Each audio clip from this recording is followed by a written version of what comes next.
There's nothing like Broadway, kid, nothing so grand, where each purple feather is perfectly found. Hello and welcome to the Nothing Like Broadway podcast. I am David Rackoff, the writer-composer of Nothing Like Broadway the Musical, which is going to be off-Broadway in 2025.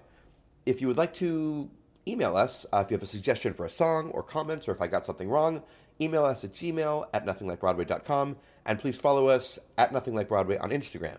So on this podcast, every week we pick a song from musical theater, and then we talk about how it works. We pick it apart, see why it's the great song or not so great song that we think. And so this week we're doing Everything's Coming Up Roses from Gypsy. You'll be swell, you'll be great, gonna have the whole world on a plate, starting here, starting now, honey, everything's coming up roses. Which is a song that I used to think was really terrible. Like, I really used to really hate the song when I was a kid because it just seemed so trite. I didn't know the context of it. I wasn't familiar with the plot of Gypsy. And so I always thought of this song as this really like corny, saccharine cheeseball song. There's a joke in Airplane where the main character is in a hospital and different patients in the psychiatric ward have different ailments. And he points to this one person and he goes, there's someone, he thinks he's Ethel Merman. And then it's actually Ethel Merman, and she starts singing Everything's Coming Up Roses. And on the Tony Awards one year, it was like a really bad year for musicals. And I think Angela Lansbury was the host, but I could be making that up in my brain. But she sang the song at the end of the show to be like, hey guys, don't worry, things are going to get better. Next year will be better. And it just seemed like such a like corny, old-fashioned song that I just didn't really have any need for as the incredibly sophisticated 13-year-old musical theater aficionado that I was.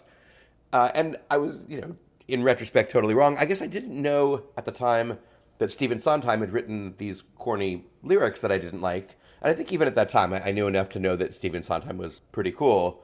So I don't think I had connected that. And it wasn't until I saw Gypsy and then saw this song in the context of the show that I was like, oh shit, this is like a great song. This is, one of the greatest songs in musical theater, entirely because of the context and how it's used in the show. And so to give you a little context, if you're not familiar with Gypsy, and if you're not familiar with Gypsy, why aren't you?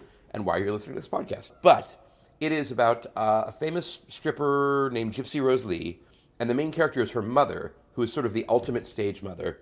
And at the beginning of the show, the woman who is going to become Gypsy Rose Lee is the plain Jane daughter of the main character. But the person who was the star, who the main character, the Ethel Merman character, was trying to build into the star was Dainty June. And she was like this sort of child star in vaudeville. And then at the end of Act 1, Dainty June skips town with all the other people in in her little show that the mother is presenting. And so basically, the mother's dreams of being this ultimate stage mother to this budding star are completely dashed. And she's left with nobody except for Louise, who's the plain Jane daughter, who the mother had, kind of told is not special, is not pretty, is not a star. And her husband or boyfriend, but who's like this sort of sweet, nebbish, nice guy. And so the husband and Louise, the daughter, both are like, okay, good, finally, this crazy dream of trying to make this child into a star is done. Now we can just be a nice, sweet family and live a normal, happy life. And so that's where the story is about 5 minutes before the end of Act 1. And then what the mother does is she turns around and says, wait a minute, I know what we're going to do. I'm going to make you the plain Jane daughter who I've been completely dismissing and putting down for this whole time. I'm going to make you the star, which is the last thing that the daughter wants or the husband wants or the audience wants. And it's just horrifying. And so this song, which is like Everything's Coming Up Roses, everything's going to be swell, everything's going to be great, is the mother trying to convince the daughter and the husband that this is the best thing that ever could have happened, and we're going to make this plain Jane girl the biggest star in the world. And we can sort of assume at the time, and also ruin all three of their lives. Because this plan is never going to work. Nobody wants this except for the mom. And so watching this song in the context of a show is like watching a horror movie. Like, it really, if it's done well, it's like you're just want to like put your hand in front of your eyes like in a horror movie and just watch through, like peeking through your fingers, because it's so upsetting to have the mania of this incredibly powerful woman getting ready to ruin the lives, and watching the expressions of the daughter and the husband as they realize, oh no, this is the worst thing that ever could have happened, and the Mama Rose is unstoppable, and so if she wants this is what our lives are going to be now, and this is the worst thing in the world. And so it's really, like, the reason that the song sounds corny and sounds trite and sounds shallow is because it is supposed to be this crazy person basically coming up with this new rationale, and it's not coming from some deep, sophisticated, well thought out or deeply felt place. It is a manic episode. And in writing, there is something called the hill behind the hill. And that often happens at the end of Act 1 of a play or a musical, which is where the goal that everyone's been wanting to have has been achieved, and all of a sudden now we see, behind this little hill that we just crossed is a much bigger hill. And so that's what this song is. This song is the hill behind the hill, the original hill being Louise and the husband want to have a happy, normal family. And then we have crossed the hill because June, the star, left, but now there's an even bigger hill, which is the mom is going to try to figure out some way to make the plain Jane a star. And we know, just because of if you know anything about the show, it's about the woman who was the most famous stripper in the world. So we know that, okay, the plain Jane girl is the one who is going to be turned into somehow the most famous stripper in the world. I think she's the most famous celebrity in the world. And so just to sum up, the context of the song is this ultimate stage mother faced with a desperate situation turns to her daughter, who she has been completely dismissive of and is told has no talent, and saying, I'm going to make you a star no matter what. And that is when the curtain comes down. And that is what this song is. So the character of Mama Rose, I don't think that's actually her name, but that's what everyone calls her, was originally Ethel Merman, who was written for, and since then it's been revived like every 10 or 15 years. Angela Lansbury, Tyne Daly, Bernadette Peters, Patti LuPone, and Audra McDonald coming soon, which I'm very excited about. It's basically considered sort of musical theater's Hamlet. It's considered like the ultimate role for an amazing musical theater actress and singer, usually a belter. And so it was written for Ethel Merman, who prior had been a huge musical theater star and has this great big giant belting voice and can be funny and is like just a really charismatic performer, but not somebody who was a great actress or was thought of as a great actress. And so when Stephen Sondheim and Julie Styne and Jerome Robbins, who directed it, and Arthur Lawrence, who wrote the book, they were basically designing this show, this more of like a musical drama more than a musical comedy, for Ethel Merman the star, but knowing that she had limitations as an actress. And so because of her big voice and her big stage presence, they wrote this show in such a way that even if she wasn't that nuanced or sophisticated an actress, it would still work. And it turns out that apparently she really was a nuanced actress. She had just never been given a role like this before.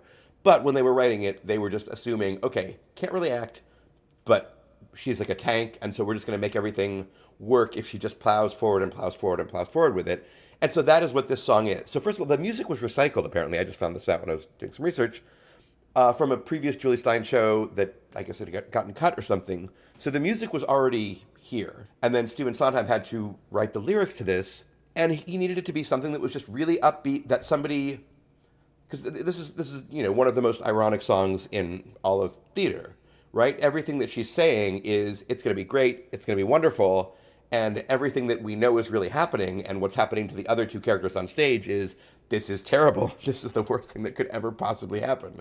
And so it's just this really fun, not nuanced irony. Now, if you want to play it with irony, you can, and when you get someone like Patti LuPone or Bernadette Peters, they're of course going to be, Audra McDonald surely, will be playing all sorts of levels and everything, and apparently Ethel Merman did too, but it works just fine if the person who's standing there is just smiling and belting it out, because we still get the context, which is she's going to ruin these people's lives. So it starts out with a recurring theme that had happened earlier, where she says, I had a dream.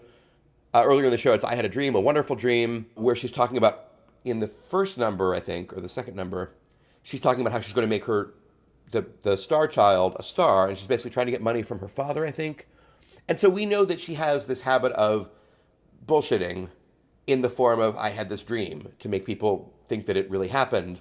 And so that's how Everything's Coming Up Roses starts. It starts with a callback to that. She says to her daughter Louise, I had a dream about you, baby. They think that we're through, but baby. And then the song starts. Now, in the context of the show, we, the audience, and the characters on stage, she had just found out 3 or 4 minutes before that June and the other people from her act had all skipped town. So obviously she can't have had a dream. There's been no sleep time elapsed between when she found that information out and when she's now reformulating her new plan. So it's obviously bullshit, but that doesn't stop Mama Rose from prefacing it with, I've had this dream, and then she just plows forward into this litany of how things are going to be great and wonderful, all of these images that are very trite, basically. And this song that is just boom, boom, boom, boom, meant to be stood there and belted out, and that is what we're watching when we're watching the song. So let's talk a little bit about the actual music for this. So as I said, this was a recycled song. It's in 4/4 and it's very like very sort of a fast kind of unstoppable song. You'll be swell, you'll be great, gonna have the whole world on a plate, starting here, starting now, honey. And then it switches from straight 4/4 to, it basically goes from 4/4, from 4 time into triple time, into 3 time. And it does that using triplets in the singer's part, and it's syncopated triplets. I don't want to get too in the weeds on this, but it basically changes the time signature of the song for the singer from 4/4 to 3/4, and she's singing it off the beat, so syncopated, which makes it very much like we're all of a sudden sort of grabbed. It's like a car swerving, basically. Because right until then, she's been going straight away, and now it's like she's swerving, everything's come. You can't see me, because this is an audio medium, but I'm holding a wheel and swerving back and forth. And that's what's happening. And so a lot of times when you're writing a song, or like when I'm writing a song, you'll be like, okay, this feels good, but now I want some variety, or there's a character reason that you want to change the time signature. And so what's happening here, and it must have been reverse engineered from the music by Stephen Sondheim to have the lyrics work here, because as I said, the music was written for a different context. But Stephen Sondheim saw this and saw that it started swerving, and it's like, okay, great. So that's where she's going to put her catchphrase. Everything's coming up roses. And it goes from 4/4 to 3/4 for the singer. And when that happens, when you're writing a song, when you switch to a different time signature, usually you just have the bar change the time signature. Like you go from 4/4, and then you have a new bar, and then that's 3/4. So instead of 1, 2, 3, 4, 1, 2, 3, 4, it's 1, 2, 3, 1, 2, 3, right?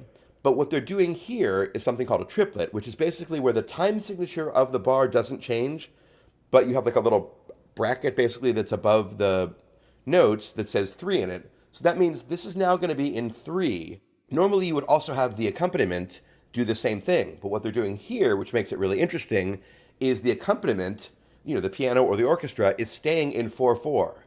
And that's something called a polyrhythm, which is where the singer in this case is singing in 3/4, but the orchestra is still playing in 4/4. So it's kind of chaotic sounding, and that's exactly what it is, like with the car swerving. And the reason that that's so effective is because if the orchestra had gone into 3/4 along with the singer, it would just seem like a new part of the song. Whereas this way, because you're keeping rhythm in 4/4 with the orchestra, the singer all of a sudden sounds like she's a little out of control and staggering, basically, almost like she's drunk or something. And so it's a really cool moment, and it gives you a very different feeling than if everybody had just gone from 4/4 to 3/4. Everything's again, I'm swerving back and forth as if you can see what I'm doing, but trust me. And then another really interesting thing about the song that I didn't really think about until I was looking at the music for it is it's very minor. Like the chords are like minor, minor, minor. More than half the song is in minor or diminished chords, even though the song sounds so peppy and upbeat. And that's a really exciting thing because the song has a dark undercurrent. So the rhythm is very peppy and upbeat and sort of hokey, almost. But because so many of the chords are minor or like the sharp 5 or diminished, it gives the song this dark undercurrent. It's almost like tricking you. It's like a wolf in sheep's clothing. Yeah, a wolf in sheep. Like the wolf is the minorness and the darkness of the song, but the sheep's clothing is the rhythm and the patterns of what's happening, but what's actually happening is pretty dark.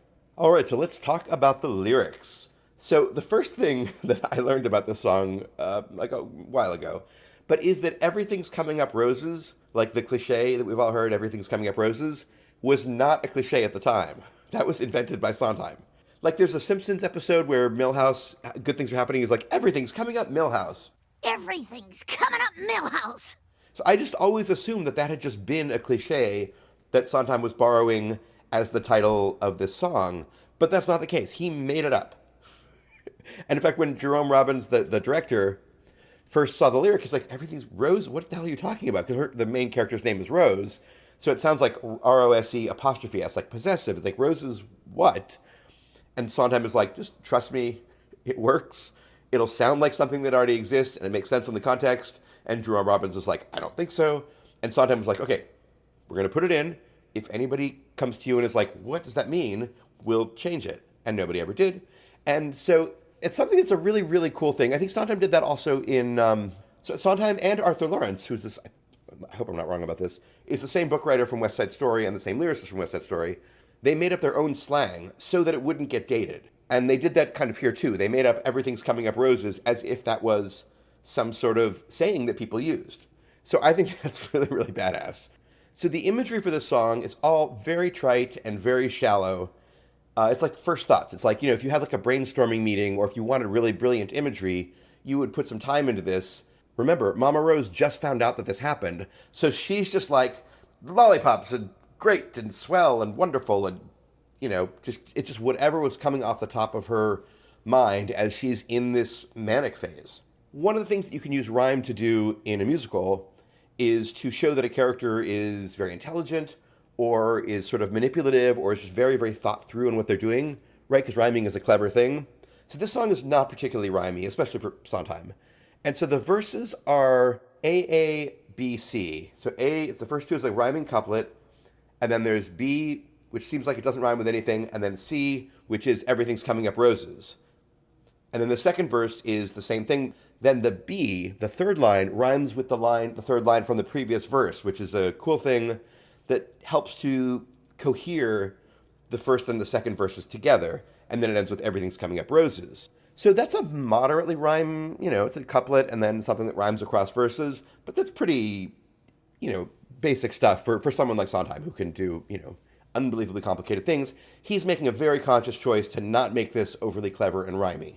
Another interesting choice is that the title is not rhymed. And that's something that, like, as a songwriter myself, especially if you have a good title, you want to think, do I want to rhyme this or do I not want to rhyme this? And it's not like nothing rhymes with roses. Supposes, dozes, hoses, poses. Like, there's things that rhyme with roses. But if you do that, after the first verse, when the audience is aware that the title rhymes with something, you're kind of sitting waiting for, like, what's he going to rhyme it with next? What's the next O's going to be? And so he made a very smart choice in this situation to not rhyme the title. And I just want to take a look at some of the phrases that are used here, specifically because often when you have like a song that is a little bit cliched, it depends on the lyricist. Is the lyricist just like working at the height of his ability and this is the best he can do? If it's a song that you don't know who wrote, or if you don't know the other work of that person, is it a character choice or is it the best they can do? So with Stephen Sondheim, we know that cliches that aren't very rhymey is not the best he can do. He is making a very, very conscious choice to do that. And at this point in his career, I think this was the show that he was originally going to write the music and the lyrics for, which is what he really, really wanted. And then Ethel Merman was like, hey, I'm not going to have this new kid who hasn't done anything write the music. Let's get Jule Styne. If anything, Sondheim was probably trying to like show off how unbelievably talented he was for being so young and relatively inexperienced, right? But the restraint that he has to use these phrases that could so easily be accused of being trite is really impressive. You can do it, all you need is a hand. We can do it, mama is going to see to it. Curtain up, light the lights, we've got nothing to hit but the heights. Like, that's such a not great lyric, unless you're Stephen Sondheim and you're doing it intentionally to show that she is being shallow because this is not deeply felt stuff. This is her just throwing shit at the wall because she is desperate to get her way. I can tell, wait and see, there's the bell, follow me, and nothing's going to stop us till we're through.